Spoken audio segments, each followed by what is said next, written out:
Hi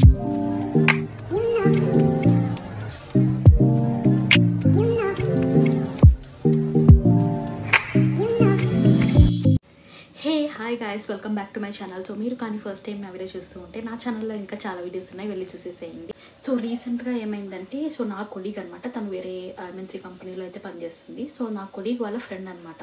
so తను కూడా ఒక ఎంఎన్సీ కంపెనీలో అయితే వర్క్ చేస్తుంది అనమాట. సో తన కొలీగ్కి జరిగిన ఇన్సిడెంట్ అనమాట ఇది. సో ఏమైందంటే, తనైతే జాయిన్ అయ్యి ఒక 2-3 మంత్స్ అయితే అయ్యింది. సో 2-3 మంత్స్లో కంపెనీ అయితే బ్యాక్గ్రౌండ్ వెరిఫికేషన్ అయితే చేశారనమాట. సో అప్పుడు వాళ్ళకి తను ఫేక్ ఎక్స్పీరియన్స్తో జాయిన్ అయినాడు అనేసి తెలిసిపోయింది అనమాట కంపెనీ వాళ్ళకి. సో అప్పుడు కంపెనీ వాళ్ళు ఏం చేశారంటే, తనని డైరెక్ట్గా టర్మినేట్ అయితే చేయలేదు. సో తనని డైరెక్ట్గా టర్మినేట్ చేయకుండా సో తననే వాలంటరీగా రిజిగ్నేషన్ అయితే పెట్టమన్నారనమాట. లైక్ తనే వాలంటరీగా రిజైన్ చేస్తున్నట్టు అండ్ ఆ రిజిగ్నేషన్ని వీళ్ళు అప్రూవ్ చేస్తున్నట్టు సో తనని అయితే కంపెనీలో నుంచి తీసేశారనమాట. సో డైరెక్ట్గా టర్మినేట్ చేయకుండా ఇండియా రిజైన్ చేసినట్టు సో వీళ్ళు అప్రూవ్ చేసినట్టు సో అలా అయితే తను ఆ కంపెనీ నుంచి అయితే ఎగ్జిట్ అయిపోయినాడు. సో ఇలా ఎందుకు కంపెనీస్ డైరెక్ట్గా అంటే బ్యాక్గ్రౌండ్ వెరిఫికేషన్లో దొరికిపోయినారు అంటే ఫేక్ ఎక్స్పీరియన్స్తో దొరికిపోయినారు అంటే it is really A bad thing. So అలాంటి దానికి లీగల్గా వెళ్లకుండా వాళ్ళు ఈ ప్రాసెస్ని ఆప్ట్ చేసుకున్నారు అనేది ఈ వీడియోలో చూస్తామన్నమాట. సో ఫస్ట్లీ రెసిగ్నేషన్ అంటే ఏంటి, టర్మినేషన్ అంటే ఏంటి.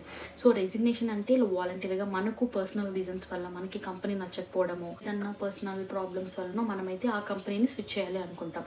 సో అలాంటి టైంలో మనము వాలంటీర్గా ఒక హెడ్కి ఒక లెటర్ రాయడం కానీ, వాళ్ళతో డిస్కషన్ పెట్టి ఒక మేనేజర్స్తో హెడ్స్తో వీళ్ళతో డిస్కషన్ పెట్టి మనమైతే రెసిగ్నేషన్ అయితే చేస్తామన్నమాట. సో ఎంప్లాయీస్గా మన సైడ్ నుంచి మనం చేసేదన్నమాట. కానీ టర్మినేషన్ అంటే కంపెనీ వాళ్ళే మనం తీసేయడం. సో నార్మలీ ఏ ఎంఎన్సీ అనే కాదు, సో ఏ కంపెనీ తీసుకున్నా కానీ ఓన్లీ 3 రీజన్స్ ఉంటాయన్నమాట టర్మినేట్ చేయడానికి. సో ఫస్ట్ వన్ ఏంటి అంటే, లైక్ మనం బేసిక్ పర్ఫార్మెన్స్ కూడా ఇవ్వకుండా, లైక్ వాళ్ళు ఎన్ని ఛాన్సెస్ ఇచ్చినా కానీ మనం ఇంప్రూవ్ చేయకుండా, మనకు స్కిల్స్ అనేటివి ఇంప్రూవ్ కాకుండా మనం పర్ఫార్మెన్స్ మంచిగా ఇవ్వట్లేదు అంటే ఖచ్చితంగా వాళ్ళైతే టర్మినేట్ చేస్తారు. అండ్ సెకండ్ వన్ ఏంటి అంటే, మన బిహేవియర్ బాగాలేకపోవడము, హరాస్మెంట్ చేయడము, సో ఇలా వాళ్ళ కంపెనీ టర్మ్స్ అండ్ కండిషన్స్ మనం ఫాలో అవ్వకపోవడం వల్ల కానీ, వాళ్ళ పాలసీస్ ఫాలో అవ్వకపోవడం వల్ల టర్మినేట్ చేస్తారు. అండ్ థర్డ్ వన్ ఏంటి అంటే కంపెనీ కాస్ట్ కటింగ్. సో వాళ్ళకి అంత బడ్జెట్ లేకపోవడం, కంపెనీకి బడ్జెట్ లేకపోవడం వల్ల, వాళ్ళకి రిక్వైర్మెంట్స్ లేకపోవడం వల్ల, సో శాలరీస్ ప్రాపర్గా వాళ్ళు ఇవ్వకపోవడం, లైక్ బడ్జెట్ ప్రాబ్లం వల్ల ఉంటే, సో ఇలా ఈ 3 రీజన్స్ వల్లనే మనల్ని టర్మినేట్ చేస్తారనమాట. సో మోస్ట్లీ ఏ ఎంఎన్సీ కంపెనీ అయినా కానీ ఎవరిని టర్మినేట్ చేయాలి అనే మైండ్ సెట్తో ఉండదన్నమాట. So like most of the cases వాళ్ళు ఎలా బెటర్మెంట్ ఇవ్వాలి, ఎంప్లాయీస్కి ఎంప్లాయ్మెంట్ ఎలా ప్రొవైడ్ చేయాలి అనే మైండ్ సెట్తోనే ఉంటారు. సో మోస్ట్లీ టర్మినేట్ చేయడం అనేది ఎక్కువ ఆప్ట్ చేసుకోరనమాట, అట్లీస్ట్ మన ఇండియాలో. సో ఎందుకంటే మన ఇండియాలో కొంచెం మోరల్ వాల్యూస్ ఎక్కువ ఉంటుంది అదర్ దెన్ అదర్ కంట్రీస్ కాబట్టి కొంచెం తక్కువే ఉంటుంది అనమాట టర్మినేట్ చేయడం అనేది. సో ఎంత ఇష్యూ వచ్చినా కానీ ఒక మంచి నోట్తోనే వాళ్ళని బయటికి పంపించాలి అనుకుంటారు, కానీ కొంచెం మోరల్ వాల్యూస్ అయితే మనం లైక్ మెయింటైన్ చేస్తారనమాట ఇండియాలో. Like so top MNC companies అని మోస్ట్లీ ఇలానే ఉంటుందన్నమాట. లైక్ వాళ్ళని వాళ్ళతో గొడవ వేసుకొని వాళ్ళని బయటికి పంపించాలి అని ఉంటుంది. ఎంత స్మూత్గా హ్యాండిల్ చేయాలో అంత స్మూత్గా అయితే హ్యాండిల్ చేస్తారనమాట. సో కానీ ఎందుకు ఇలా లైక్ రిజిగ్నేషన్ అనేదాన్ని సబ్మిట్ చేస్తున్నారు ఎంప్లాయీస్తో కానీ, లైక్ వాళ్ళు డైరెక్ట్గా టర్మినేట్ చేయొచ్చు కదా, వాళ్ళ దగ్గర అథారిటీ ఉంది కదా, బట్ స్టిల్ ఎందుకు వాళ్ళ దగ్గర రిజిగ్నేషన్ పెట్టించుకుంటున్నారు అంటే కొన్ని రీజన్స్ అయితే ఉంటుంది. అందులో ఫస్ట్ రీజన్ ఏంటి అంటే లీగల్ రీజన్స్ని అవాయిడ్ చేయడానికి అనమాట. సో ఎందుకంటే లైక్ సపోజ్ ఒక పర్సన్ అయితే ఉన్నారు అంటే, సో ఆయన ఎంప్లాయ్మెంట్ అనేది అన్ఎథికల్గా ఎండ్ చేసేసారు, టర్మినేట్ చేసేసారు, something whatever financial reasons or whatever చెప్పి తనని టర్మినేట్ చేసేసారు అనుకోండి. సో ఆ పర్సన్ లోకల్ లేబర్ కమిషన్కి వెళ్ళి కంప్లైంట్ అయితే ఫైల్ చేయొచ్చు అనమాట. లైక్ ఇలా నన్ను అన్ఎథికల్గా తీసేశారు, ఇలా అయితే జరిగింది, నాకు అన్యాయం జరిగింది, సో నాకు మినిమం ప్యాకేజ్ ఏది ఇవ్వకుండా నన్ను అయితే టర్మినేట్ చేసేసారు అనేసి ఫైల్ చేయొచ్చు అనమాట. సో దానికి లీగల్గా చాలా ప్రొసీడింగ్స్ ఉంటాయన్నమాట దానికి. సో ఎందుకు ఈ హెడ్ఏక్ సో ఇంత హెడ్ఏక్, ఈ ప్రాసెస్ అంతా ఎందుకు డీల్ చేయాలి. అదే ఎంప్లాయ్మెంట్ దగ్గర రిజిగ్నేషన్ పెట్టేసి పంపించేసాము అంటే, సో ఆయన అంతటా తనే వెళ్ళిపోతున్నాడు అనే ఒక రీజన్ పెట్టేసి సో ఆ రీజన్తో వాళ్ళని తీసేయచ్చు కదా అనేసి.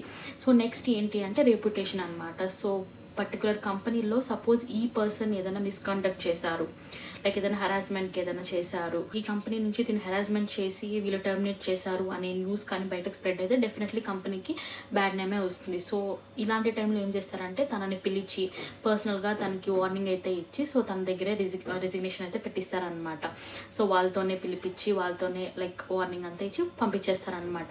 సో రియర్ కేసెస్లో like too much of harassment ఉన్న టైంలో అయితే లీగల్గా ప్రొసీడ్ అవుతారనమాట. అండ్ ఇంకొకటి ఏంటి అంటే స్మూత్ ట్రాన్సిషన్. సో ఎప్పుడు ఎలా ఉంటుందంటే ఈ టర్మినేషన్ అనే దానికి ఒక వర్క్ ఫ్లో ఉంటుంది అండ్ రిజిగ్నేషన్ అప్లైన్ చేసిన తర్వాత ఒక వర్క్ ఫ్లో అనేది ఉంటుంది అనమాట. సో ఈ వర్క్ ఫ్లో అనేది రిజిగ్నేషన్లో కొంచెం స్మూత్గా ఉంటుంది అనమాట. అదే కానీ టర్మినేషన్ చేశారనుకోండి, సో దీంట్లో హై లెవెల్ మేనేజ్మెంట్ అంతా ఇన్వాల్వ్ అయి ఉంటారు. అసలు ఏం జరిగింది, ఏంటి ప్రాసెస్ అనేది, రీజన్స్ అన్నీ వాళ్ళు టాప్ మేనేజ్మెంట్కి అయితే ఇవ్వాల్సి ఉంటుంది అనమాట టర్మినేట్ చేస్తే. సో ఇవంతా అవాయిడ్ చేయడానికి లైక్ నీట్గా తన దగ్గరే రిజిగ్నేషన్ పెట్టించేసి ఒక వార్నింగ్ ఇచ్చేసి పంపించేస్తారనమాట. సో ఇలా ఈ స్మూత్ ట్రాన్సాక్షన్ అనేది లైక్ రిజిగ్నేషన్లో అనేది కొంచెం మంచిగా ఉంటుంది కాబట్టి రిజిగ్నేషన్ చేపిస్తారు. అండ్ నెక్స్ట్ వచ్చేసి ఎంప్లాయీ యొక్క మారల్స్ని కాపాడటం అనమాట. సో ఇది like it is very good thing. So మన ఇండియన్ ఎంఎన్సీ కంపెనీస్లో అయితే చాలా వరకు ఫాలో అవుతారనమాట. సో పర్సన్ తప్పు చేస్తాడు, సంథింగ్ హ్యాపెన్, సో తప్పు చేశాడు, సో అప్పుడు ఆ కంపెనీలో ఆ కంపెనీలో ఉన్నప్పుడు తప్పు జరిగింది కాబట్టి ఈ కంపెనీ నుంచి తనని బయటికి పంపించేస్తే సో తన ఫ్యూచర్ అయితే టోటల్లీ గాన్ కాబట్టి టర్మినేట్ చేస్తే, సో ఇలా లైక్ తను వేరే కంపెనీకి ఏదైనా అప్లై చేసుకుంటాడు, సో తన లైఫ్ని ఇంకా బెటర్ చేసుకుంటాడేమో ఇక్కడ నుంచి వెళ్ళిపోయిన తర్వాత కూడా తన కెరీర్కి ఏది అడ్డు రాకుండా ఉండాలి. ఇంకా it is just a moral thing అనమాట. సో అలా లైఫ్ ఇవ్వాలి. సో తన లైఫ్ ఆర్ కెరియర్ని ఇక్కడే స్టాప్ చేయకుండా జస్ట్ తనకి ఇంకొక ఛాన్స్ ఇవ్వడానికైతే తనని టర్మినేట్ చేయరనమాట. సో ఇలా తన కెరియర్ స్టాప్ అవ్వకుండా ఉండడానికైతే తన దగ్గర రిజిగ్నేషన్ పెట్టించుకుంటారనమాట, టర్మినేట్ అయితే చేయకుండా. సో ఈ విషయంలో అయితే మన ఐటీ కంపెనీస్ అయితే కొన్ని మోరల్స్ అయితే మెయింటైన్ చేస్తాయి అనమాట. సో ఈ విధంగా ఎవరైనా తప్పు చేస్తున్నారు, ఎవరైనా ఫేక్ ఎక్స్పీరియన్స్ పెట్టారు, ఏదైనా మిస్కండక్ట్ చేశారు, మ్యాక్సిమం వాళ్ళతోటే రిజిగ్నేషన్ అనేది పెట్టిస్తారనమాట. సో టర్మినేట్ చేయడం అనేది రేర్ ఛాన్సెస్ అనమాట. సో ఇలా ఉంటుందన్నమాట ఎందుకు టర్మినేట్ చేయకుండా వాళ్ళ దగ్గర రిజిగ్నేషన్ పెట్టిస్తారు అనేది. సో ఈ వీడియో మీకు నచ్చినట్టయితే ప్లీజ్ లైక్ చేసి సబ్స్క్రైబ్ చేసుకోండి. అండ్ మీకు ఇంకేమైనా డౌట్స్ ఉన్నా ప్లీజ్ కమెంట్ బాక్స్లో కమెంట్ చేయండి. నేనైతే ప్రతి ఒక్క కమెంట్కి రిప్లై అవ్వడానికి ట్రై చేస్తాను. Bye guys.